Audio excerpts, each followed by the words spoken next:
Tampok sa isang exhibit ang mga obrang sumasalamin sa buhay ng kabataan sa lansangan. Ang ginamit ng artist para malikha ang mga ito, mga pollutants sa kapaligiran. Yan ang unang balita ni Jamie Santos.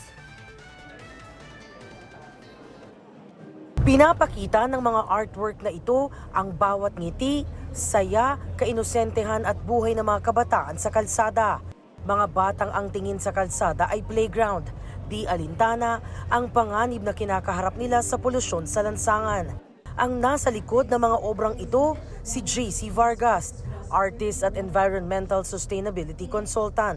Sa kanyang solo art exhibit na pinamagatang Polluted Pigment, tampok ang kanyang 37 obra. Sa paglikha ng kanyang obra, gumamit siya ng indoor at outdoor dust at soot mula sa mga building filters at car exhaust.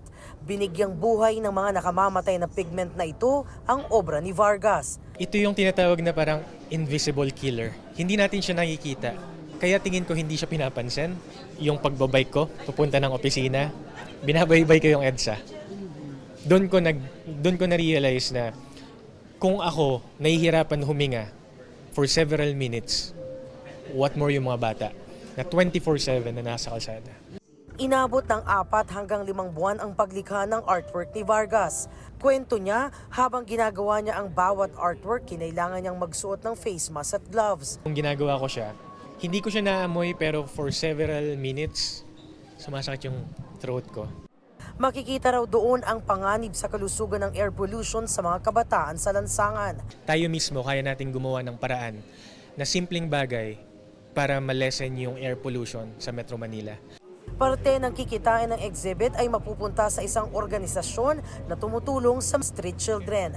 Tatagal sa The Yard sa Menarco Museum sa Taguig ang exhibit ni Vargas hanggang October 7.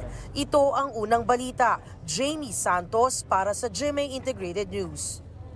Mauna ka sa mga balita, bisitahin at mag-subscribe sa GMA Integrated News sa YouTube. Sa mga kapuso abroad, samahan nyo kami sa GMA Pinoy TV at sa www.gmanews.tv.